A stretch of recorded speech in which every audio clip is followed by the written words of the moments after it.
Oh man, really excited to get started here. Let's make some faces for not this podcast thumbnail, but the next the next one. Okay, your feeling of the Cleveland Cavaliers as possible championship contenders after this game?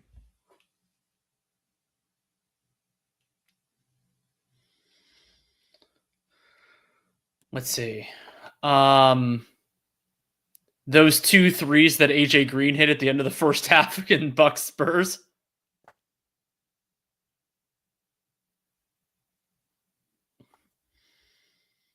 And Victor Wembanyama's performance today.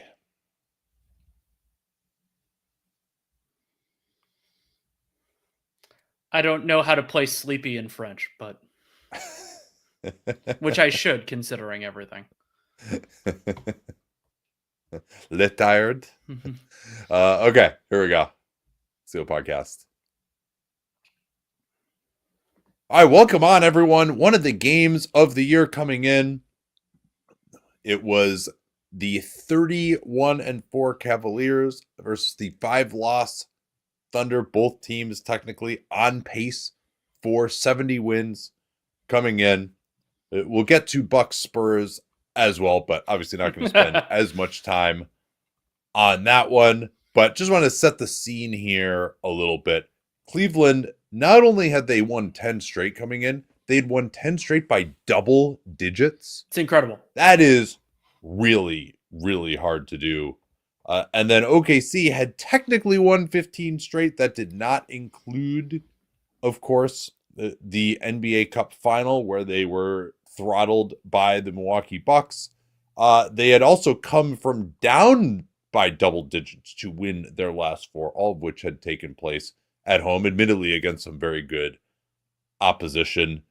And I think my initial takeaway here, I'm guessing you probably agree, is that this was a game that was incredibly high quality and lived up to the hype coming in, which, even though it was two small market teams, was about as substantial as you can get for a regular season game.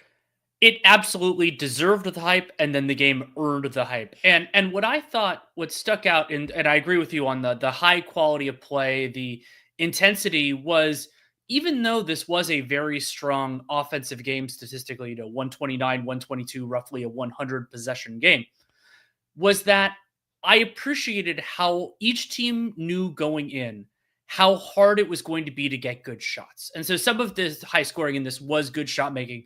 But the other part related to that was, okay, when we get an opportunity, we're going to have to do it, whether that is transition, whether that is an offensive rebound, whether that is like you get a mismatch in a short moment, because both of these teams are so good at recovering. Both of these teams defend, and both these teams move the ball really well. I thought that the execution and the mentality was really, really fun. Yeah, I think the Cavs had the better of that, despite the fact that Donovan Mitchell didn't do much, partly due to the way that OKC was defending him. And they didn't go absolutely crazy from three the way they can at times. Just double check exactly what they shot there. 15 of 36. Yeah, okay. So, I mean, that's pretty good, but it wasn't like some crazy number. And also, like, they got a many corner threes up too, and they're also a good shooting team. Like, I would say the fewer of their shots were of the off the dribble variety, maybe than they normally are for them. And Max Strus was the big guy at 5 of 6, and he's not taking them off the dribble necessarily. So, but I would actually say my next takeaway was just how good Cleveland's offense is and how good their offensive execution was. And this is pretty close to best offense of all time versus best defense of all time. Obviously, there's a lot of season left to be played, but those numbers through this season are commensurate with those lofty rankings when you compare them to league average on either side of the ball. And I thought Cleveland had their way with OKC in a way that they just generated great shots against them. Like, some of that was transition in the first half, but they only had 4 points on long twos in this game, and they got up a ton of corner threes, and they got a ton of shots at the rim and made them against an OKC team that makes that really difficult. And they had 15 turnovers, 9 OKC steals, but you didn't like Cleveland felt like they were just able to execute their offense and get good stuff, I would say, throughout the game, and particularly in the second half. I thought it was such an interesting companion game when kind of talking about the Thunder part of this equation with the Thunder's game against the Celtics, because of course the Cavs and Celtics are intertwined. They're in the Eastern Conference. They've already played some memorable games this season. And I thought that OKC, we walked away from that game talking about how the Thunder, I felt more confident that the Thunder could defend at a championship level. And I still do. That didn't change. But yeah, Cleveland... And they also were missing arguably their 2 best defensive players in this game. Sure. No Caruso, no Chet. But what this game did, I don't. This didn't change my estimation of that with the Thunder. What it showed me was that Cleveland, it helps when you're hitting 42% of your threes, but that they can execute, that they can create advantages against even a defense this good. And Cleveland, should they win a championship, would be doing it in a somewhat different way. I mean, they don't have anybody that. Last time we did awards, last time we did this would be a top 10 player. I'm not saying that is necessarily going to be true the next time we do it, but generally speaking, it's really a top 5 player, if we're being honest. And so generating the kind of shots that they did, as you said, and also some of the approach stuff worked really well. And related to that, there were two other points that I wanted to make. And then I think we should talk a little bit about Kenny Atkinson's coaching somewhere around this. Yeah. But the 2 other things I wanted to mention, you brought up the turnovers. I like to think of it as the overall possession game, sometimes, especially in a high stakes contest like this one. And yeah, and I even extend that to the floor game too, the transition game as well. So offensive rebounds, not turning it over, or for getting steals and transition, all those things are kind of interrelated. But basically, the parts of the game that is not half court offense versus half court defense. Exactly. And so Oklahoma City has huge advantages generally in those circumstances. They're the best turnover forcing team. I don't remember if they're number 1 in lowest offensive turnover rate right now. They are currently second, scrubs. And then they also, they're a wonderful transition team. Cleveland, if we're talking the pure numbers, Cleveland didn't lose the possession game. And if you added transition, it was pretty close. And if you can, it's sort of it's sort of the reverse of those old Warriors teams, where I always used to say, if they can tie in the possession game, they'll win, or if they can be close. With the Thunder, if you can hold even with them there, you can beat them. They're still hard to beat, and I mean, Cleveland had to work incredibly hard to do it. But if you can take away what is their biggest competitive advantage, and just even neutralize it, you don't have to turn the tables, then it becomes more about the half-court offense and some of these other things. And OKC is still really good in those elements, but they are able to be beaten in those more easily. Yeah, and OKC, I thought, even when they're going well in the half-court, it's not that easy for them. And I also liked Cleveland's approach, as we'll get to. The zone was huge at the end of the game. I think Kenny Atkinson had that in his back pocket, and it worked great, because we did see the Knicks and the Celtics in these other high-profile matchups the Thunder had in the last week, having to double-team Shai Gilgeous-Alexander, giving up 3 wide-open threes to Lou Dort in the last 5 minutes of the game that he made against Boston. That wasn't the case. And OKC doesn't necessarily have these great bombers from the outside, and unless they want to throw Isaiah Joe in there. So the zone, at least you're making them work slowly. You're taking away transition. Help that Cleveland was scoring a lot and getting offensive rebounds, was able to set up that zone too. But I think that is the time to turn to Kenny Atkinson, while noting what you said, that I think Cleveland was really buoyed by their crowd. They're able to match OKC's energy. You didn't feel like OKC was just so much more athletic than them, which maybe if this game were in OKC, you would have felt that more. So Kenny Atkinson, I think the intersection of him and the improved strength of his players was really excellent.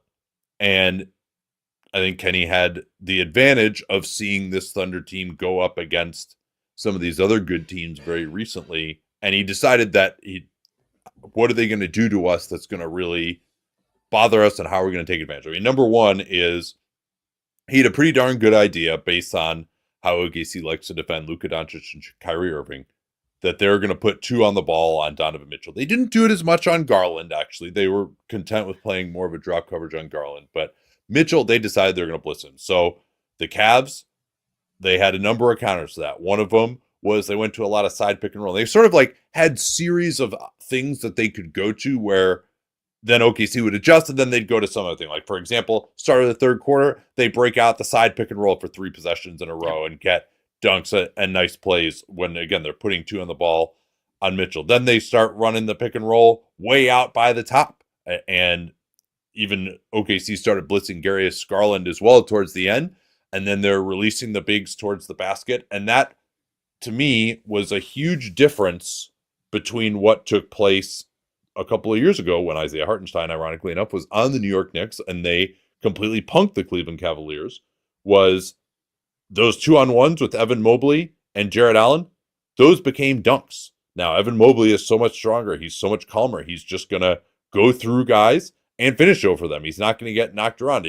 Or you react to him, he'll throw the alley-oop to Jarrett Allen. Also helped that they were able to get Hartenstein out on the floor. They didn't have Hartenstein as the one defending the 2-on-1. It was usually Jalen Williams, who's very good in that role, but when he's got 2 7-footers to deal with who can both handle the ball and pass, it becomes a little bit harder. So they would have to bring in a guy from the weak side corner, and then they got these 14 corner threes, of which they made 7 in the game. So they really had a great idea of how to attack in a way that even Dallas and Luka Doncic didn't necessarily have, because Daniel Gafford can't make these sort of plays. And I also thought that the 2 bigs, which everyone has derided over the years, worked great. They used that incredibly well to their advantage to score in those circumstances. And then, of course, they killed him on the offensive glass at the end, too. Another instance where Jarrett Allen really has shown some growth from that Knicks series. Like, he got a bunch of hands-on balls, and the key possession finally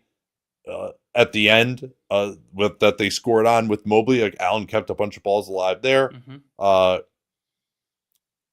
zone was fantastic. That finally slowed down OKC after both teams had 40 points in the third quarter. Another great idea of a way to get Ty Jerome on the floor. They didn't play Ty Jerome until like a few minutes into the second and fourth. There are certain groups and matchups that he wanted to go to Jerome, and he got just enough out of him, hid him in the zone well enough, and OKC was slowed down just enough. And Jerome is a really good offensive player, so they were able to get an advantage in those minutes.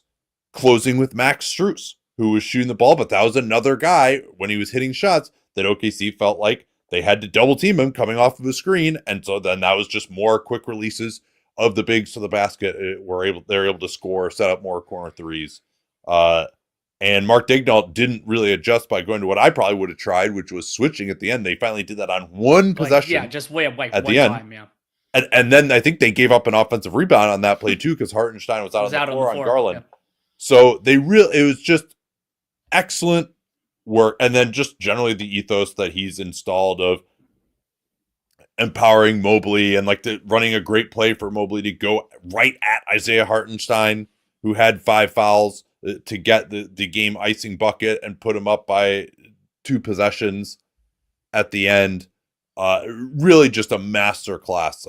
I thought the way they moved the ball is awesome. I just love the way this Cavs team plays and how Atkinson has played to the strengths of all these players, because we always were like, they don't really have that much versatility, some of these guys. Now some of the guys have become more versatile, and then some of the guys also Atkinson has played to their strengths, and it's really been awesome to watch this year. Yeah, and nurtured those strengths, even though it's been a relatively short time that he's been with the team. And I think, one of the truisms that, we've developed over the years is that regular season games, you don't really see specific strategies for specific opponents. And there are exceptions, especially with players who have known extreme strengths and weaknesses. But one of my favorite things about both of these teams generally, but about the Cavs specifically in this game, is there's a difference between tailoring strategies and being prepared. And I thought that there was a little bit of both in this game. And I thought that was really helped also by the long time gap, because both these teams, they didn't play from Sunday to Wednesday. And so they got a little bit of time. It's obviously a big game, national TV. And so Kenny Atkinson really took some time and thought about, what do we do well? What did we do poorly? What can we do? And what advantages can we create? What can we do with that? And what are they going to try to do to us? And for me, the zone was like the quintessential part of that, because it did two things at once. One was that it took Oklahoma City out of what they wanted to do. And then the other one, as you mentioned with Ty Jerome, paralleling something that Eric Spoelstra went to with Miami back in the Goran Dragic days, is it also allowed you to make some of your players more viable. Because I was thinking back when they went to the zone, I was thinking back to the possession in the first half where Shai got Ty Jerome on him and just cooked it, just like got him to take 2 steps back and then just pulled a step back in his face. Knew he was going to get the shot off, all that type of stuff. It wasn't like horrendous defense from Ty Jerome, but it was Shai Gilgeous-Alexander being incredible and knowing that he could get that shot, no hesitation. And so going to a zone that not only slows OKC down, but it also puts pressure on some of the elements of their offense, some of their players who aren't necessarily the greatest creators or decision makers, which I thought was a like Lou Dort and Case and Wallace is who you're talking about. At yes, the end of the pretty game. much.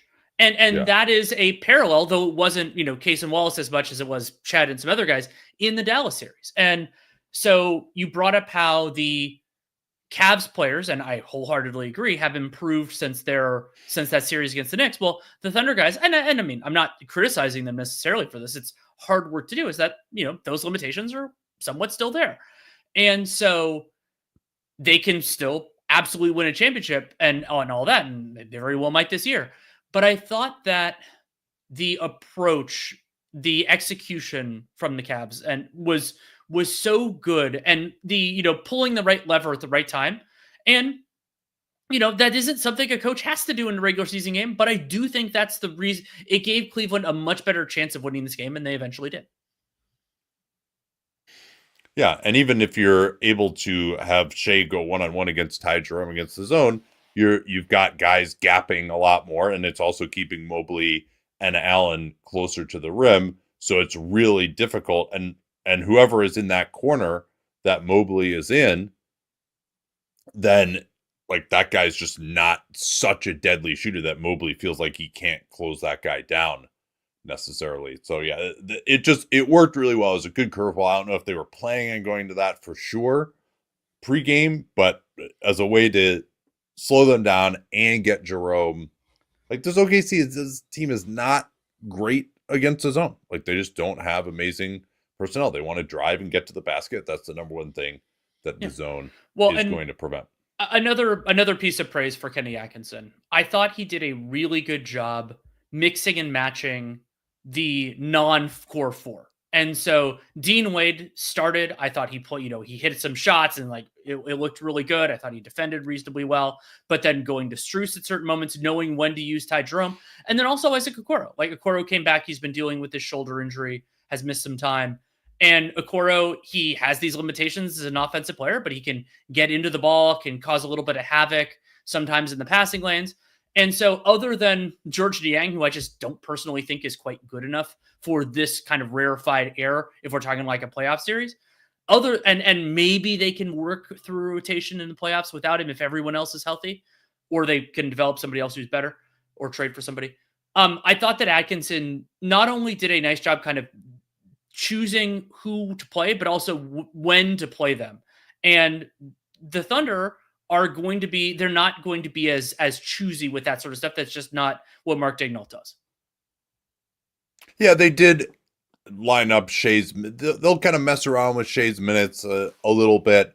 I mean, the one thing that I thought the adjustment they did make in the second half was they took Jay Will out. Well, they kind of had to.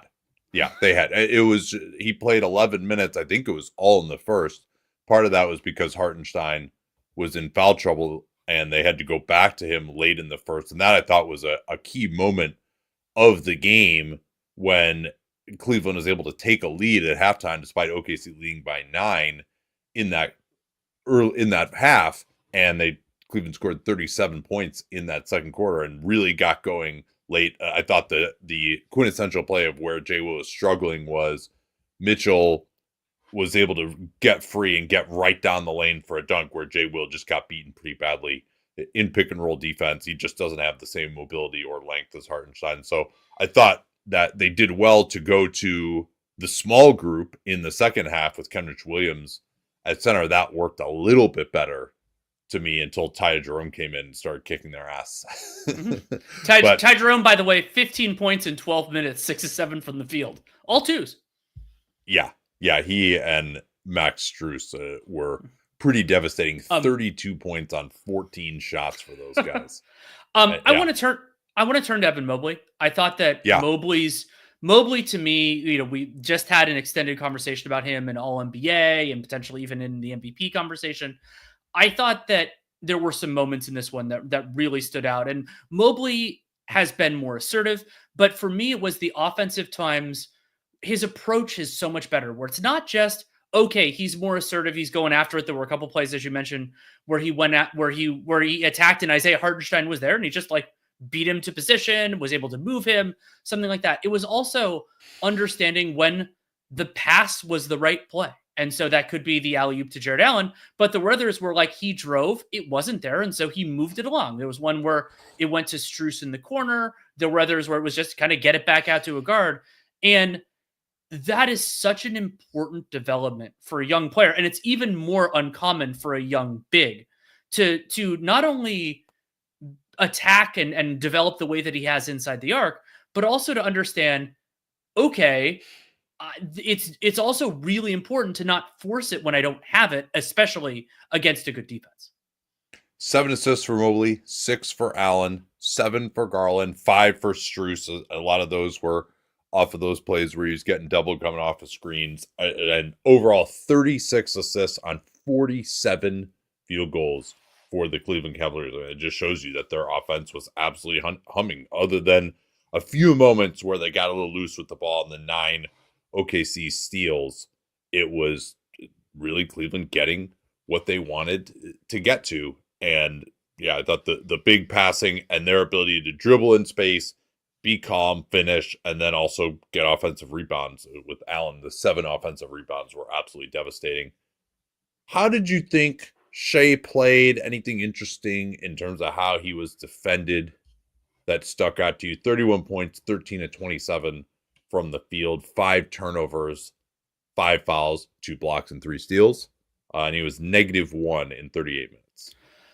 I thought that it made sense that the shot diet was more, 2-pointers away from the basket, when you think that Cleveland always has a good rim protector on the floor and did a pretty good job keeping those guys around. He did have a couple of fouls. The one when Mobley got so pissed, when Mobley, it reminded me so much of James Harden. Mobley had his hand a little bit in the cookie jar. Shai Gilgeous-Alexander. No, he was. I mean, he wasn't touching him though. He just sort of like had it. His hand was, well, that's why it reminded me of Harden. It's like his hand is like in the vicinity, and he's like, okay, I can work with this. No, he was like, he was just reading that sign that says cookies on the side of the jar. Like he didn't have his hand in there, but yeah. And Shai got two of his 4 free throws off of that play. And so I thought he was fine overall. It reminded me a little bit of something we talked about in the Boston game of like, Shai is a wonderful offensive player. He's not the like Trae Young level of passer. Like he's not, seeing those. And so there will be games where, and in this one, 31 points on 29 shooting possessions, 4 assists, 5 turnovers, like against Cleveland's defense. Like you can live with that for your best player. But it reminded, I don't know the right player, you might be able to think of it better, where it was like he was getting his and he was doing a totally good job, but it didn't create panic in the Cavs other than in some very specific mismatches. And that's good process for the Cavs, maybe more than anything. Yeah, and they felt like they could live with some Shai mid-rangers, and I think as long as OKC wasn't beating them in transition, that they were correct in saying that we can outscore that. And you want to stay out of certain mismatches, and they did go to the zone so that they didn't just get totally destroyed by getting into the wrong matchup or having a double team at the end of the game. when points can maybe be a little bit harder to come by. But through the meat of the game, I think they played the percentages really well. And Karis LeVert, Dean Wade, they're willing to just leave those guys on. Shai struggled from 3, 1 out of 6. That hurt a little bit. I do enjoy that Shai, at least a couple of times a game, he's like, I'm going to just call up your best guy and just see whether I can score on him or not. And he actually, when he went at Mobley, you mentioned he was 2 for 2 going at Mobley. He had a tough fader on the baseline against him in the second half, and he got that foul you mentioned in the first half.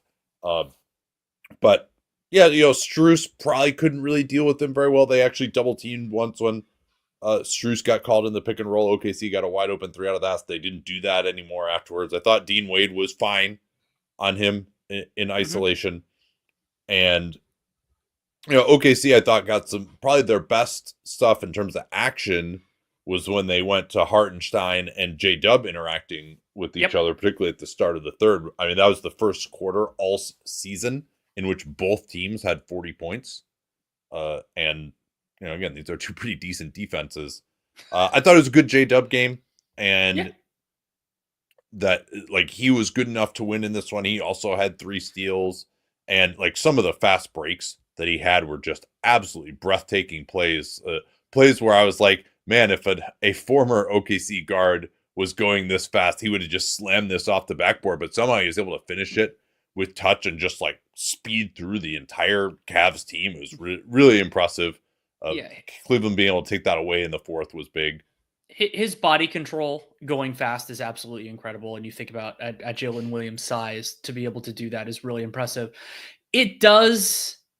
The one demerit I would have for J-Dub, and this isn't on him, I still think this is on Sam Presti more, is that there was a better stretch at the end of the third, but the Thunder offense, to me, the half-court offense in particular, when Shai Gilgeous-Alexander was off the floor, wasn't good enough. And Cleveland challenges you, but I think the answer there, we did a whole section of a 15 and 60 on this, is that they need someone better than Jalen Williams to run the offense during those stretches, and they have the tools to do it.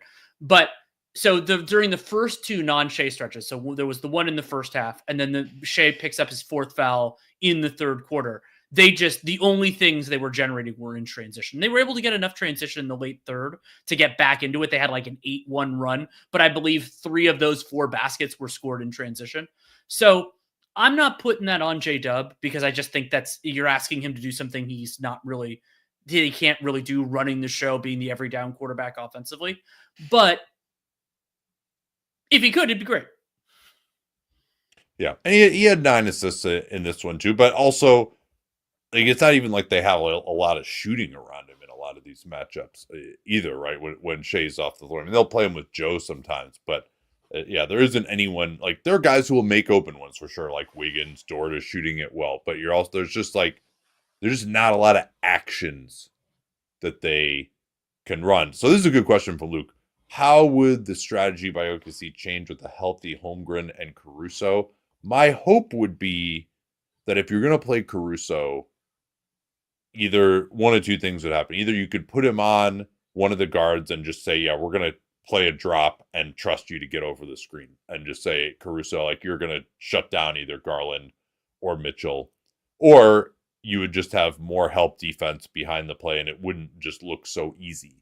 Now, even without Caruso, it's looked hard for basically anyone else that OKC has played when they have put 2 on the ball. Also, it just enabled them to switch more too, and in more matchups. He's just tougher, got a little more size than, say, Case and Wallace, who he would probably be replacing. And then Holmgren, of course, you could try the 2 bigs if you wanted to. You could try more five out spacing. You could put Chet Holmgren in the corner against, say, the zone on the side that had Donovan Mitchell on it, and just anytime you throw it to the corner, Chet Holmgren can just shoot a 3 over Donovan Mitchell, no problem. That would be something that you could look at. He would give you more of an alley-oop threat going to the basket as well, which Hartenstein, for all of his brilliance with the floaters, doesn't do. He also would give you another play to run in terms of their semi-transition, where you set the screen for him against the big to shoot that trail 3 that they love, and they can play out of that quite a bit. So, I mean, he would give them a lot, and he also would just, I don't see Cleveland shooting as well as they did at the rim with Chet Holmgren in there. He's even Hartenstein's a decent rim protector, even a good one, I should say, better than decent. But Chet is one of your top probably 3 guys in the league. So I think you would just, if you had him on the back line, you feel much better about that doubling, and that he could, if it's him defending that 2-on-1, maybe it goes a lot better for OKC.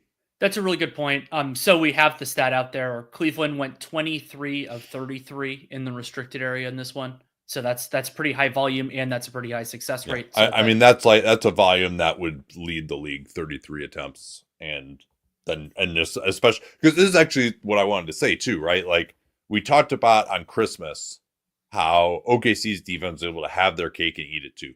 They're able to double Luka, and they could fly around and force turnovers and not give up a ton at the rim. In this game, they didn't get any cake, and then they couldn't eat it either because they were both giving up shots at the rim and they're giving up corner threes.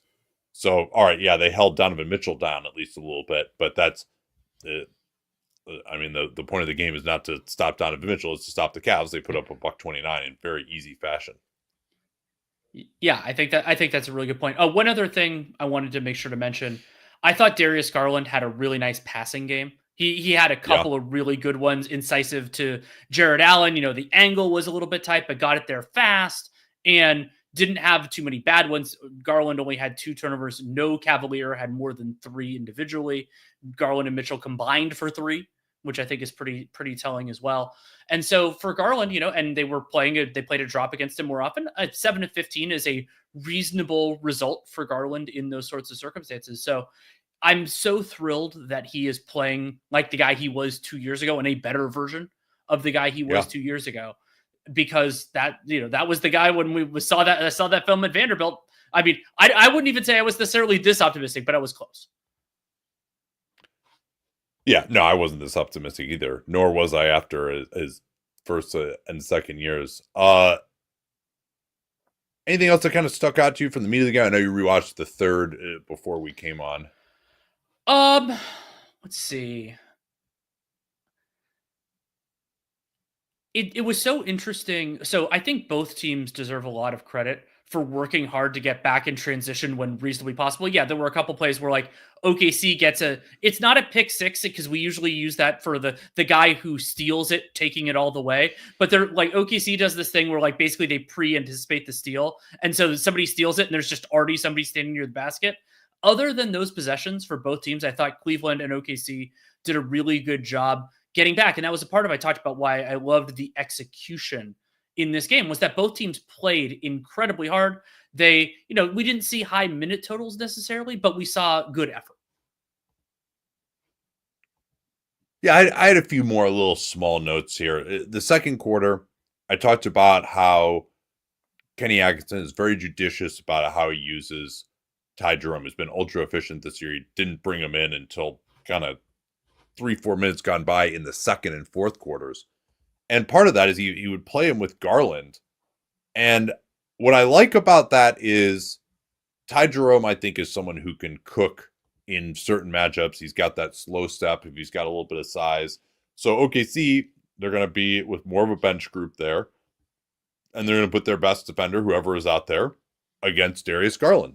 They basically never gave Garland the ball during those periods. They just gave it to Ty Jerome and let him go at kind of a weaker defender. And that's something I would kind of consider as a team going up against Cleveland, that maybe you do need to have 2 good perimeter defenders on the floor there. Because I think Ty Jerome can be stopped. It's not like he's just so good, but he also, if he's going up against guys that aren't as good, like he's shown that he's just is really efficient inside the arc with some of those floaters and slow steps and 5-foot finishes.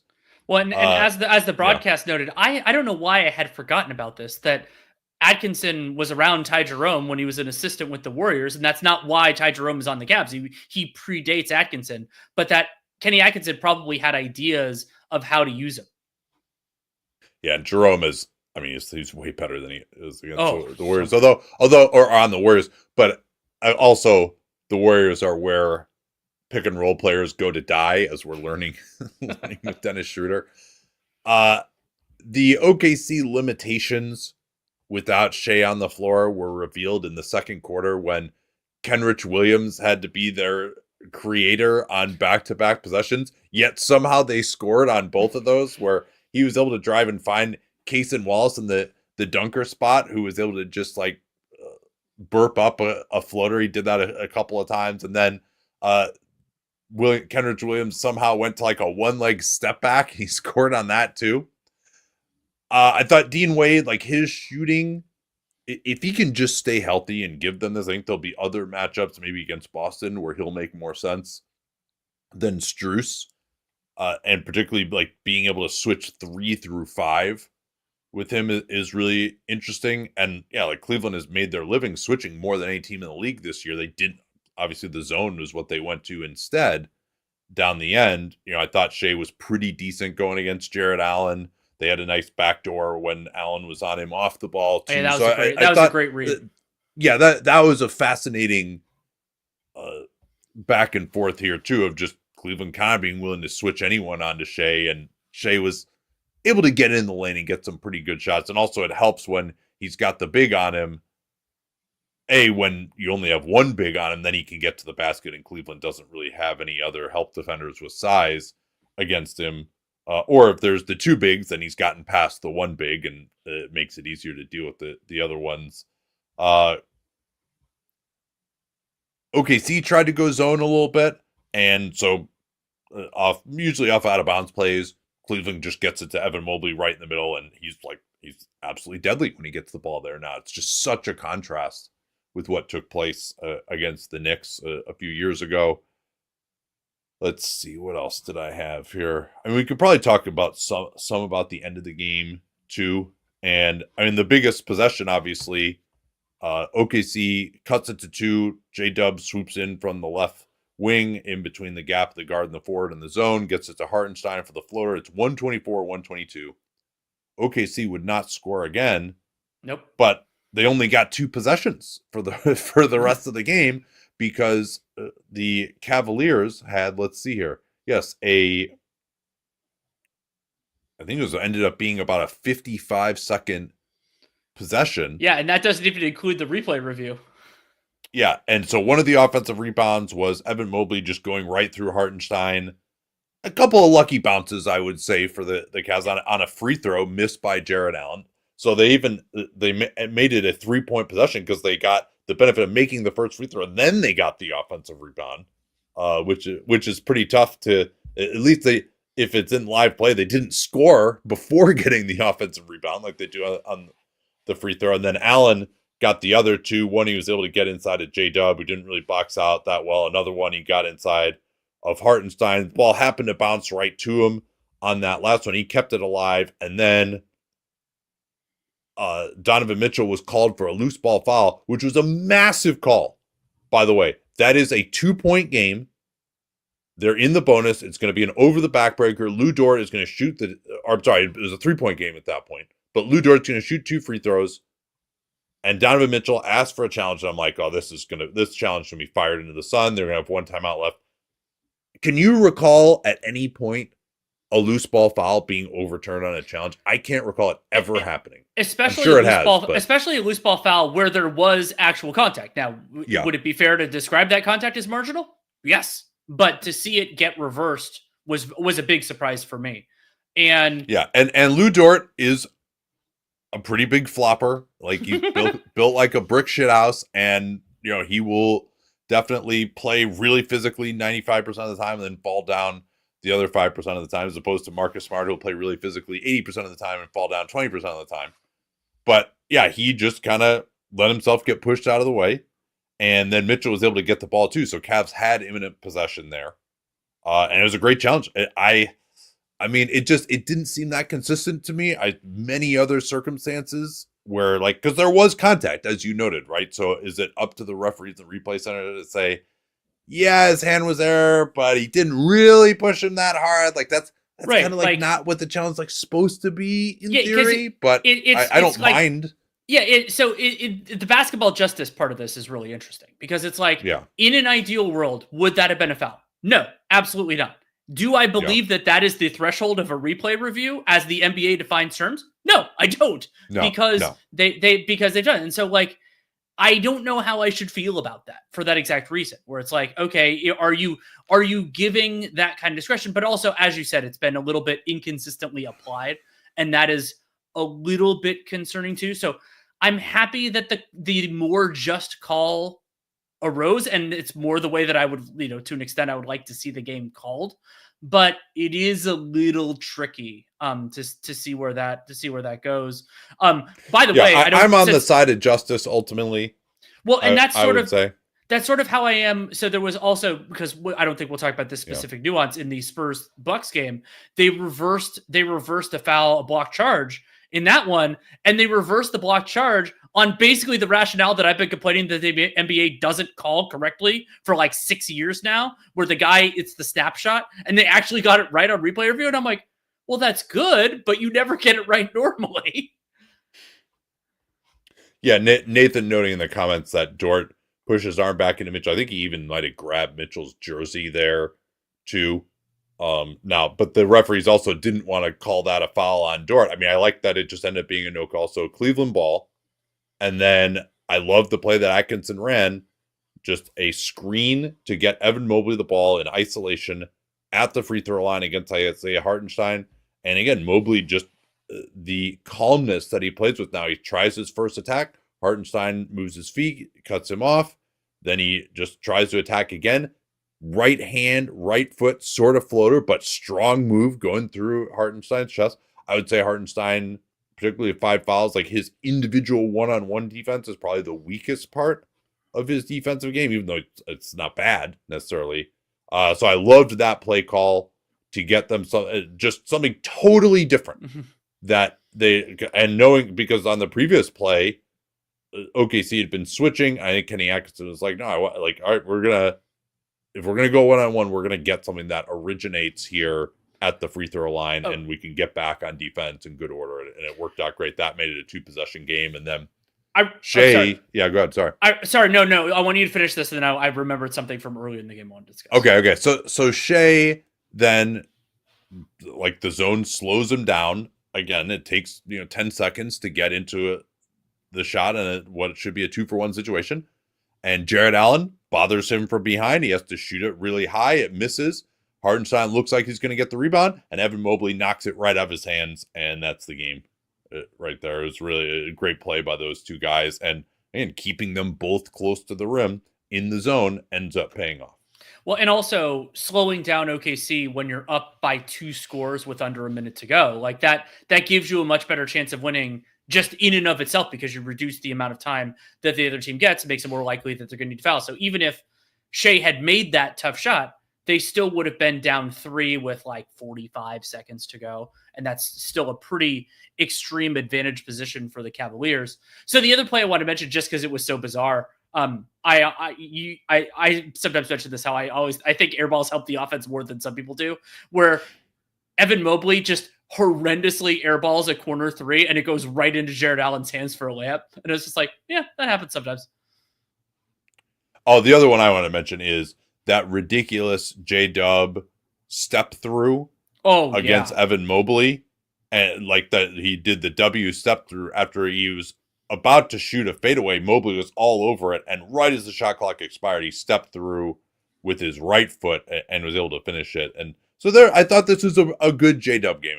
There was, they got what they needed from him to win it in this one, I would say. I mean, it really was a defensive loss for the Thunder in the end. And J-Dub, he made some big plays as well as at the start of the second, protecting the rim. But you are kind of asking him to do a lot as the 4 going up against these 2 7-footers. Yeah.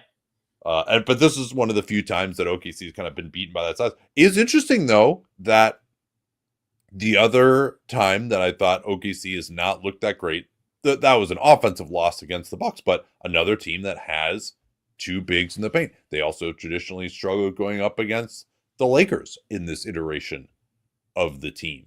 And they also struggled some with the size of Dallas in last year's playoffs. So it does seem like if there is a weakness that this team has, and maybe when they get their own 7-footer back, that won't be the case, but we haven't seen those two guys play together yet. It is going up against some of these bigger teams on both ends, really, that could be a problem. Like, they don't rebound that well. Especially if they're getting the big out on the floor, then they're going to give up dunks around the basket, potentially. And then on the other end, their drive game doesn't work as well against teams with size, and they don't have enough shooting to kind of really punish those guys either. So briefly, big picture before we move on.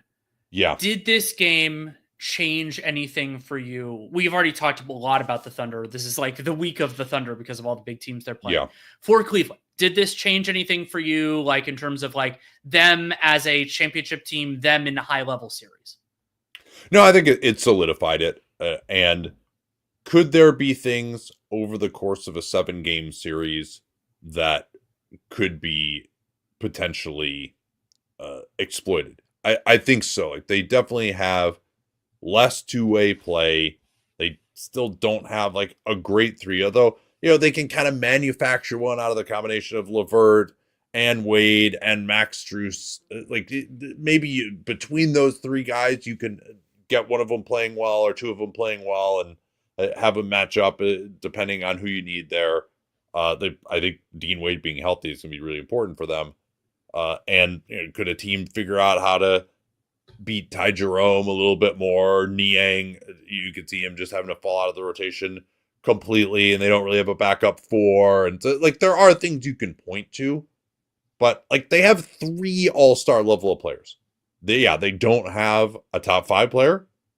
Evan Mobley would be number 6 for me in MVP right now. You probably have him a little bit lower. But they're really well coached. They have a lot of stuff they can get to. I don't see anybody else in the East touching them other than Boston. I think that the Boston series would be an unbelievable series. I hope we get it. I hope we get it healthy. Boston, I think, has looked a little more comfortable against them this year, even when Boston had a bunch of guys out. I want to say Jaylen Brown didn't play in that game that the Cavs barely won when Mitchell went off at the end. They didn't have Porzingis at that time either, I want to say. So I'm very interested to see what happens. I will note before we move on that I am not as confident. I mean, I would pick them probably, but Cavs, Bucks, and Cavs, Knicks, I'm not like, oh yeah, they're the obvious like easy bang favorites because both those teams are really good. Yeah, if those team comes, I'd like to see that series. Cavs will have home court. We haven't seen this team get deep in the playoffs. This will be Atkinson's first time going deep into the playoffs. I thought he outcoached Mark Daigneault tonight. It's kind of happening a fair amount to Mark Daigneault in these big games, big series. We gotta keep our eye on that. But again, as Shai said after the game, they've lost twice in their last 17 games, including the NBA Cup final. The 2 highest profile games they've lost, although they also just beat New York and Boston too. So this was on the road. They were very competitive. I think we get the return of this in 9 days or something? I believe that's 8 something days. like that. It's next Thursday, I think. Yeah. All right. We don't need to spend as much time on San Antonio, Milwaukee. San Antonio looked a little tired. Victor did as well. He's had some rough ends of games recently. He came out immediately with 7 quick points, and then he went almost 2 full quarters without scoring, and in the end was totally ineffective. And I thought just that this version of the Bucks, San Antonio just matches up poorly against, or maybe more accurately, that they just can't do the things that are really going to bother this Milwaukee team. I thought it was a combination of that. And then also I thought San Antonio didn't do a great job kind of understanding what they should concede and what they should panic about. And like a good example of that was Devin Vassell ran to Damian Lillard at the top of the key. And Lillard was doing a potential drive. I believe Wembanyama was on the floor and gives up a wide open Chris Middleton 3, like not even one pass away, like 8 feet away. And it wasn't a circumstance where it's like he was trying to be 2 places at once. He just chose one place and conceded that. And the Spurs gave up a ton of threes. I'm not going to say they conceded that second AJ Green 3 over Victor Wembanyama, which was just ridiculous. That was just an incredible hoist by AJ Green. And so for San Antonio, I thought it was a mix of both ends of the floor where they didn't. This is, we've talked about this in the Wembanyama part of it a lot, and it was so interesting in a game that Brook Lopez also played it, because we've seen the Bucks not as much in this iteration, but in the prior ones, where you can approach perimeter defense differently when you have an all-world rim protector. And I thought that San Antonio, they're still working through that mentally. And I think part of it's coaching. I think part of it's the players themselves, because you have to recalibrate what is good and bad, because conceding a drive to the basket, Jay Billis was talking about how that's like fouling is bad in the circumstances. I wholeheartedly agree. Giving up, overreacting like on the weak side and giving an open three is also bad, because you didn't need to do that. Victor Wembanyama was there. Yeah. Now, that said, I thought Victor just didn't have the energy in this game. He did have 3 blocks, but 2 of them actually were on ball against Giannis, which are ridiculous blocks. Like, Giannis blew by him to his right hand. I don't know that the on-ball defender has ever blocked Giannis Antetokounmpo once he gets within dunking range with his right hand like that.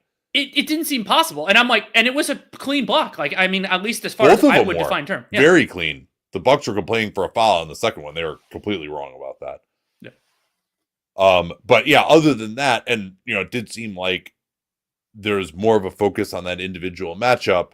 And Giannis, I thought he was really good against Victor. I mean, Victor got 10 shots, 6 of them were threes.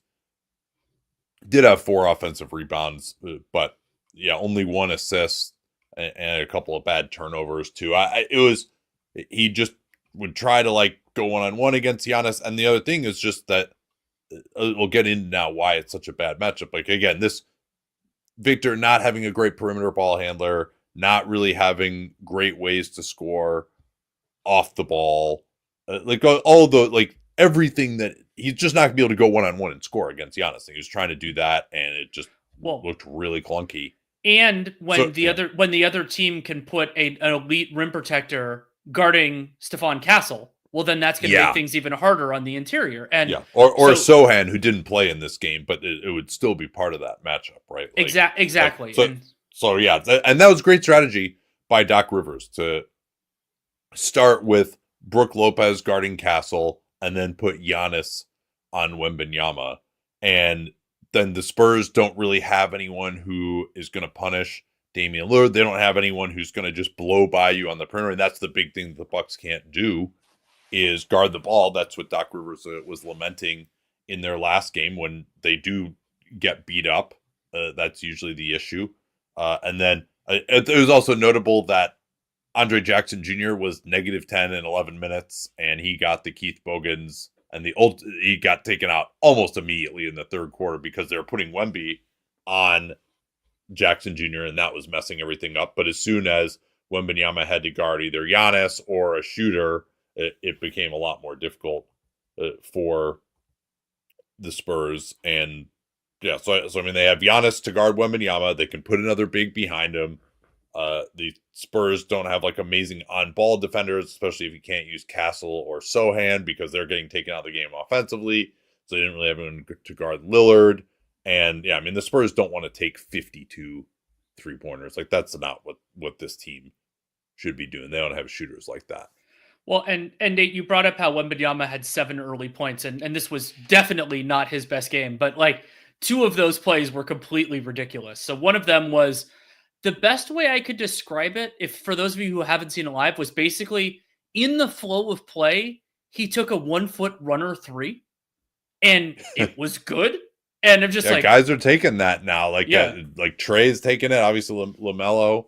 Like, I mean, if you can make that, you can make that. Why not? And then the other one was Wembanyama pump fakes on the perimeter. I think it was Brook, and then he does this like kind of like swirling layup around sort of Giannis, and you just like those plays. And that one, it never touched rim. It just kind of went up and then went through. And those in the 2 blocks where you're like, okay, Wembanyama, this was not even close to one of his best games. But you still have those plays. And you're like, yeah, nobody else on earth could do this. So they're going to be fine. Yeah, a few kind of smaller notes that stuck out to me. I think Wembanyama, when he gets a smaller player on him in the post, needs to just take one dribble, rise up, and just shoot and go immediately.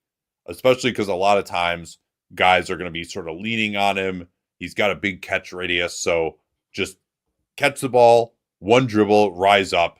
Don't try to like assess what's going on. Like his mid-ranger is pretty good. Like that's the shot that he can get to. They don't really have a lot of other options. So just like turn and get that shot off immediately if you're, standing at the free throw line or something. Like he doesn't have that fluidity to like rip through and get to the basket against these smaller players at this point. So there's no reason to hesitate. Just go. I think that's something that Jason Tatum has gotten a lot better at. For example. Giannis, Chris Middleton coming off the bench. It sounds from what Doc Rivers is saying that is not it's not just for this game or anything like that. Chris Middleton still working his way back. We've talked about how flawed he's been overall. Yeah. And so the Bucks bench did kind of win this game, though. Their main guys were all like plus 20 or better. Green was a big part of that. Obviously, the fact that they're replacing Andre Jackson was a big part of that. And there was no one for Jackson to guard either, right? Like that's part of why the Bucks can be slowed down is they have to have Jackson out there to guard someone, but they're, who's you going to guard Chris Paul? Like Chris Paul was good in this game, taking the three. He was really aggressive and kept him in it in the third briefly, but that's not a shot that's going to just beat you as Chris Paul taking threes off the pick and roll at this stage in his career, even though he was 5 of 6. Something I noticed in this one was Victor Wembanyama, he turns the ball over a ton, had only 3 in this one, but had a couple that were, could have been turnovers, is that I think that his passing vision isn't terrible. It's so funny because he now plays with Chris Paul. It's a combination of, I'll try to get the terminology on this right. Jay Kyle Mann's talked about passing vocabulary, where it's like he doesn't know all the words yet, but he also doesn't necessarily use the right words, even if he knows them, where it's like he sees the pass, but he doesn't quite get it there the right way. And that's going to come in time. Like seeing the pass is far more important than executing it for a guy who's 21. For a guy who's 26, the distinction doesn't matter as much. Yeah, there have been moments like he had a wraparound pass in, I think it was the Chicago game, like around a guy's back for an easy layup. And like the action of a guard screening for him and slipping to the rim was pretty good. Gary Trent Jr. came off the strong side corner and stole his pass that was late on one of those. Like Wembanyama just didn't have it in this one. And he's a young player, and I think he's an All-NBA player right now. And so you're disappointed, particularly in a high-profile matchup like this where he's not able to be effective, but that's also something that is just going to happen at this stage. Well, and especially to an extent, not that we're piling on Wemby, that it came on the heels of that really rough collapse that they had against the Bulls, where they basically didn't score for the last like 3-4 minutes, lost a game they should have won. And Trent, to me, just adds another element of just relative feistiness. Like he'll get a steal here and there, and he'll bomb it in transition. Like he's had such a rough start to the year, but he was awesome in this one. 14 points, 4-4 from 3, 2 steals, even had 2 assists. Is that a career high? And AJ Green, another guy too. I think they probably, especially in a matchup like this, I think they need to just stop messing around with Andre Jackson Jr. It's one thing if you're going up against John Morant or something, but just start Trent or start AJ Green and don't play Jackson Jr. at all when you're in a matchup like this. And then still thought Wembanyama was a little slow coming over on some plays. There's one play where Giannis is posting up on Julian Champagnie and just went for the spin move baseline, and you just have to be. And Wembanyama just wasn't even really like looking there. There's the play he got dunked on by Kobe White as well. He just didn't recognize early enough that Kobe White was coming downhill and ended up getting dunked on. It was amazing that he still almost got there, given how late of a start that he got on that play against the Bulls. But these are the sorts of plays I'm talking about where I'm like, yeah, he's having this crazy effect, although he didn't in this game, frankly. But overall in the season, he's having this crazy effect. And yet he still is missing a lot of plays that could be made. And that's one of them. Like, you just got to know, yeah, Giannis Antetokounmpo is going to overwhelm Julian Champagnie, and I got to just either pre-rotate or at least be like ready to rotate and know that it's going to happen. I thought Champagnie had a really bad defensive game.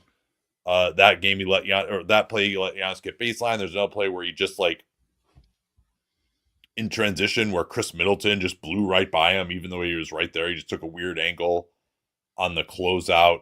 Had another play where he lost a guy. And then one play that I loved for the Spurs to run was put the ball up top, back screen by Champagny, their best shooter, for Wembanyama, and then Champagny popping out for a three. And that's just really hard to deal with, particularly if like they got to run that play like 10 times a game because the defense is going to react so much.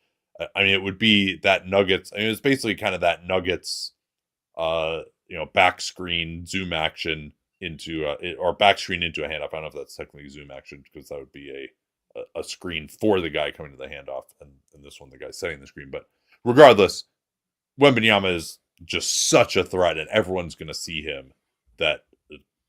And Champagny is really probably the one shooter that they have that's worth running that play for. And let's see, I thought Lillard was pretty well engaged defensively. Yeah, one of his better games. Non-cut. Yeah, had a couple of deflections on like passes to the corner, some closeouts. Again, not a matchup that's going to stress him out too much. And I love how Giannis, he's never going to stop. Like, I love that about his mentality. Even when he's not making free throws, we've seen guys like Ben Simmons, for example, who can't make free throws, just be scared to go to the basket, or guys who get their shot blocked. He's just going to keep going at Wembanyama. He had a couple of buckets on him, even after getting 2 of those dunks blocked. And I love that about Giannis Antetokounmpo. So this is just kind of a reminder again, like the Bucks can just look really good. Like they scored incredibly easily in this game. 122 offensive rating, and the game was over obviously by early in the fourth. They're up 23. And when they shoot it really well, they have a lot of shooters. Giannis didn't even have his best game necessarily. Brook Lopez got it going from the outside. Looked, they're really hard to guard in those circumstances. But they had that other game in the NBA Cup against Detroit where you're just like, yeah, these are the guys. Like they still have a level that they can reach. It's just throughout the regular season with their age, they can't get there on a lot of nights. Yeah, I may end up doing, I haven't decided yet, a segment on their fastball, either the next East 1560 or the one after that. But as I recall, the numbers on it are still really, really good. All right, well, we'll be closing out the week tomorrow on Dunc'd on Prime. Let's see if we got any more comments or questions we can hit on. Let's see. No, I think we're in pretty good shape on those. So I want to remind everyone who's on the public feed, you can sign up. Link is in the show notes for Dan Feldman's Daily Dunks twice a week, which is some great writing summing up everything that happens on that day. He's talking about the latest on Bradley Beal, because we don't get to do news every day on this show, but he does news pretty much every day. And we'll, of course, be back on Dunc'd on Prime. You can sign up for that and get Dan's stuff 5 days a week. You can get 6 pods a week. The latest Hollinger and Duncan assessing the trade market is exclusive to Dunc'd on Prime, in which we go through all of the positions, all the guys who we think might get traded, what the price should be, who the potential suitors might be. Is a really fun pod to do today. And that will do it for this evening. Thanks so much for joining us.